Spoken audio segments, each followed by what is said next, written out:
Rocket चोर। राजस्थान में एक साहूकार था, उसका नाम कपड़िया था।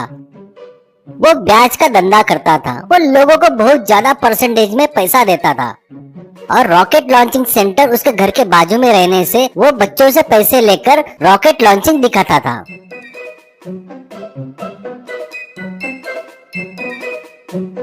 और कभी कभी कोई ब्याज से लिया हुआ व्यक्ति पैसे वापस करने वाला है ऐसा पता चलता था तो उसके पास किट्टू नाम का एक चोर भेजता था और उसके घर में चोरी करवाता था। लेकिन एक बाबू नाम का साइंटिस्ट उसका पैसा चेक द्वारा देता था। इससे बाबू का पैसा चुराने की इच्छा कपड़िया की पूरी हुई ही नहीं। ऐसे ही एक दिन कपड़िया बाबू के पास जाता है।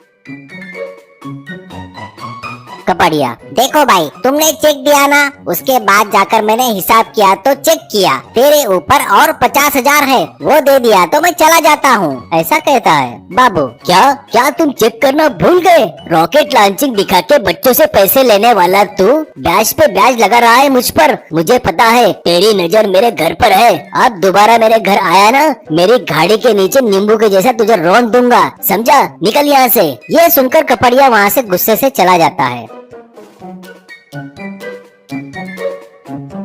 उस दिन रात में कपड़िया किट्टू के साथ शराब पीते बैठता है। किट्टू, चकना तक हाथ लगाने नहीं देने वाले आप दारू पिला रहे हो, इसका मतलब कुछ बड़ा प्लान कर रहे हो, है ना? कपड़िया, कुछ नहीं रे, अपन एक बस पैकेट मारने वाले हैं, उस खुशी में ही तुझे पार्टी दे रहा हूँ। किट्टू, क्या बोल रहे हो सेठ जी, मुझे कुछ समझ में नहीं आ रहा है। कपड़िया, सुन, वो बाबू है ना, उसने मुझे बहुत बड़ा झटका दिया है, मैं सोच भी नहीं सकता उतना बड़ा, उसे मैं कभी नहीं छोड़ूंगा।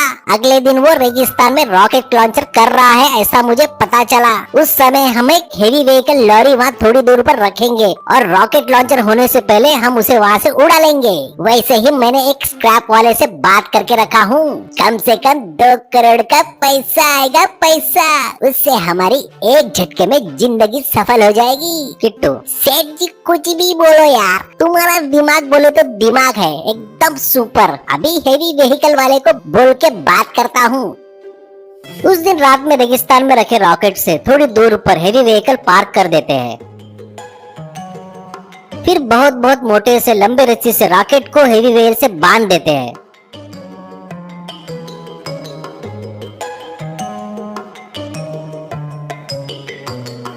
अगले दिन सुबह बाबू और कुछ साइंटिस्ट रॉकेट लॉन्च करने आते हैं। तभी कपड़िया हेवी व्हीकल को थोड़ा आगे बढ़ाता है, इससे उनका रॉकेट नजदीक आ जाता है। अब कपड़िया हेवी व्हीकल की सहायता से रॉकेट को आगे घसीटता हुआ ले जा रहा था। ये देख बाबू गुस्से से उसके पास का एक बटन दबाता है, रॉकेट स्टार्ट होकर ऊपर उड़ने लगता है। साथ में हेवी व्हीकल भी हवा में उड़ रही थी। ये देख कपड़िया, अरे यार, बाबू तो शैतान है, वो हमें ऊपर भेजने की तैयारी में है, लगता है ऐसा ही सोच रहा है यार।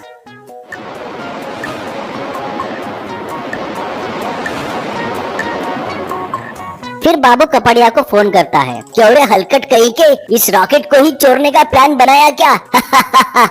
इसमें मेगा बम है रे भाई, बम। इसको टेस्ट करने के लिए यहाँ रेगिस्तान में लाया गया है रे।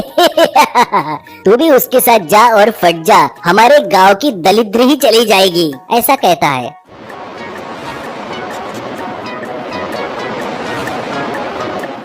तब कपड़िया किट्टू से, अरे किट्टू, इसमें बम है यार, अभी बाबू ने मुझे फोन करके बताया, और तो और हमारे मरने की खुशियाँ भी मना रहा है वो, डरते हुए। इसमें बहुत बड़ा बम है, बोले तो अगर फटा ना ये बम तो हमारे शरीर के टुकड़े टुकड़े हो जाएंगे, हमारे शरीर के टुकड़े मिलेंगे भी नहीं, डरते हुए कहता है। मेरे बाद मेरे प्रॉपर्टी का क्या होगा रे? अरे किट्टू, मुझे बचा ले रे, मैं मेरी आधी प्रॉपर्टी तुझे दे दूंगा।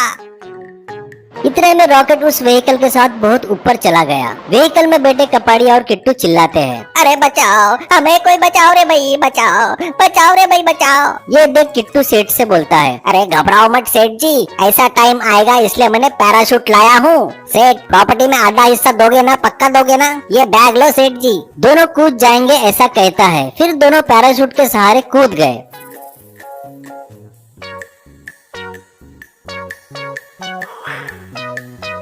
कुछ देर बाद रॉकेट बहुत ऊपर जाकर उस हेवी व्हीकल के साथ ब्लास्ट हो जाता है।